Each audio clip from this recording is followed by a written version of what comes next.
What's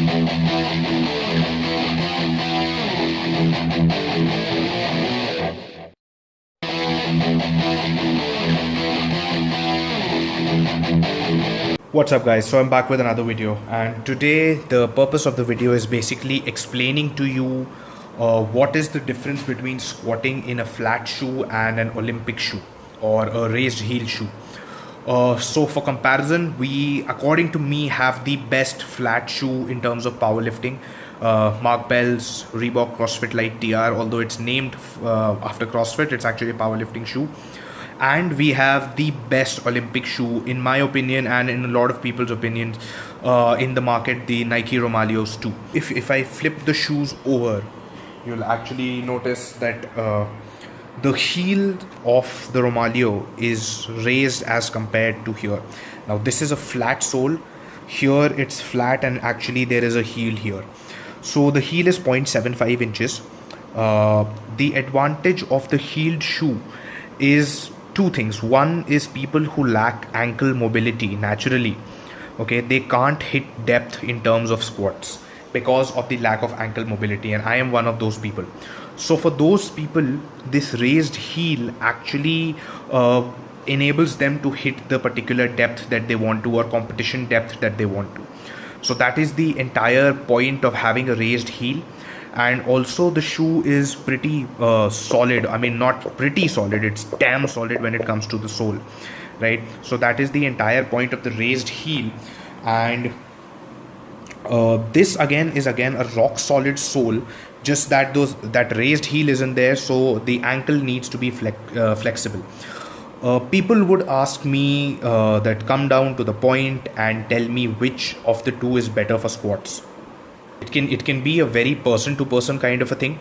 So I can squat pretty much equally in both of them. But the general rule is such that if you are a squatter who squats more in the Olympic style, I mean the placement of the bar is a lot higher on the traps, and you prefer the squat to be a lot more quad dominant and not hip dominant, and I mean your close stance squatter squats like an Olympic lifter, squats a lot lower than parallel with a straight bar path and take your knee forward, okay, a traditional Olympic lift, a traditional Olympic squat.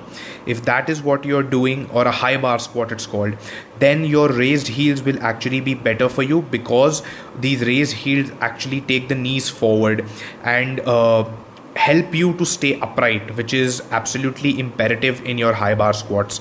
That is, your spine remains upright and the bar travels in a straight path down. So that is the entire point of the high bar squat. So these will actually be better, and they will enable the ankle flexion as well, right? When you're a wide stance squatter who does more of a lower bar placement, and because of the wide stance your squat is more hip dominant, you break at the hips when squatting like I do, the flats will be a lot more advantageous, because they will stop the knees from actually pitching forward, which is actually imperative in your low bar squat.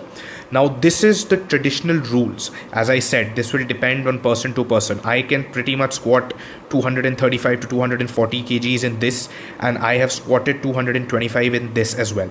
So I don't think there is much of a difference. In terms of the fit, when it comes to individuality of the shoe, I would say both of them are absolutely awesome in terms of snug fit. Here the ankle support is a little more as compared to this, because it's obviously a low shoe, but then you can also, I somehow feel that this is a lot more stable and rooted to the ground as compared to this. Now this is a relatively light shoe. The Romaleos on the other hand are very heavy, so you feel absolutely rooted to the spot, which is very important for powerlifting. And I'm speaking here from a powerlifting point of view. If you look at an Olympic point of view, there are a lot more lighter shoes that are there. The Powers, I feel, will be a lot more lighter and a lot better in terms of CrossFit and Olympic shoes, because they're not as heavy. So yeah, that was the basic difference between a flat shoe and an Olympic shoe in terms of squats. In terms of deadlifts, I would never do this in a raised heel because of the excessive heel and deficit that it will provide, unless you actually want to train for deficit deadlifts. And for benching, again, I would see that the heel here, because I drive from my heel in the bench, And again, it's a person to person kind of a thing. Sometimes I feel when I'm having a closer grip on the bench, I drive from my toes. So if you drive from your toes, it's pretty much the same. But if you're someone who's driving from the heel on the bench, then this will be, I think, a little better. And if you're someone who puts the foot flat on the ground like a lot of bench pressers do, this again will be a lot better. So it depends on what your technique is and what technique you follow, and according to that the shoe will actually help you. It doesn't mean that you depend on the shoe.